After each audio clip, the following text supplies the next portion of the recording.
Let's talk today about why I chose a completely new pen name because let's be real, it's a lot of work, and also the 4 best practices on choosing a pen name and the worst advice ever. I literally just heard someone yesterday giving this advice on a blog post on how to choose a name that I think you should 100% totally ignore.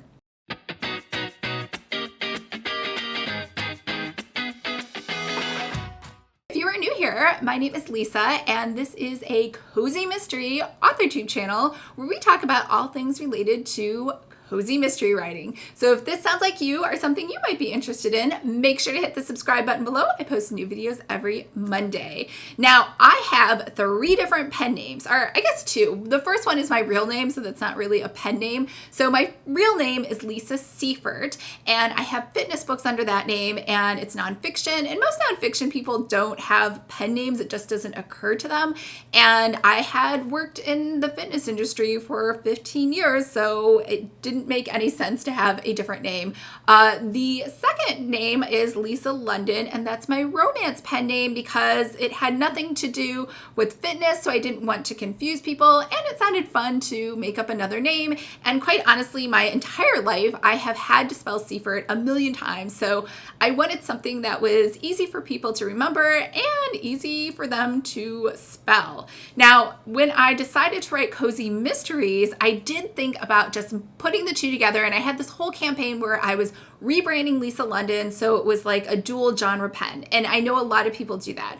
But I have a YouTube channel, and I don't know that a lot of people do that, and I have definitely put it out there that I only talk about romance writing. So if I had subscribed, I thought of like the viewer, like the subscriber, like if I had subscribed to a channel and I had signed up because she was going to talk all about romance, I would be kind of annoyed if all of a sudden she's talking about cozy mysteries and amateur sleuths and cupcake culinary cozies, and that's not why I signed up for it. So I wanted a channel where I wanted to just talk about all the things related to cozies and just kind of cozy out as much as I wanted to without worrying about balancing it or, annoying other people. Plus, I am also teaming up with Courtney, who has her own booktube Cozy Mystery channel under the name Cortagonist, and we have the Cozy Escape Book Club. So again, we wanted to host it on each of our channels, and it just didn't make sense to host it on a romance channel. So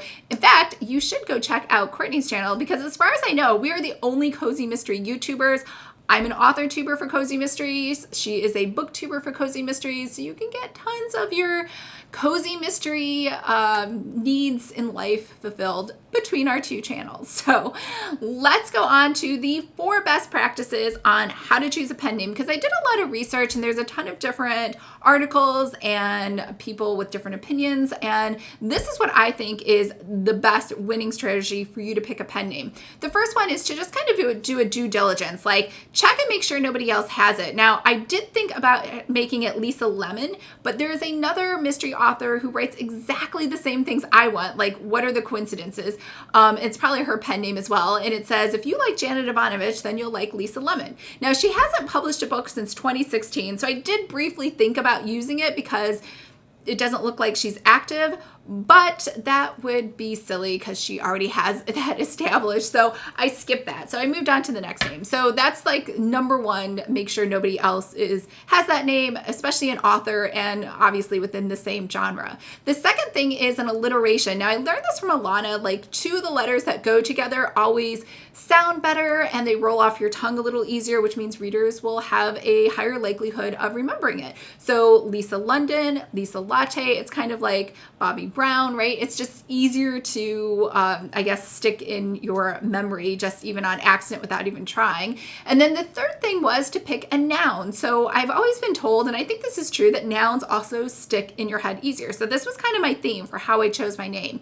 The fourth one is something that is easy to spell. So something that can't be confused, something that couldn't be spelled multiple different ways, like the name Siobhan, beautiful Irish name. I don't know that a lot of people know how to spell Siobhan. And so that might make it difficult for people to find you later on. So things like that, and or I think best practices on how to choose your name. And that's how I came up with Lisa Latte. Now, the other bonus tip I would say is pick a name that is fun if you are going to be writing cozies, because those are the kind of names that people like. The best cozy name in the entire world is Agatha Frost. Makes you think of Agatha Christie, and Frost obviously makes you think of baking, and Agatha Frost happens to write baking, cozy, culinary cozies. So it works out perfect for his brand in all of those books. Now, when we are talking about me, I do like lattes. I love the latte art. I love the little teacup. So for me, it was like a perfect combination. And as you know,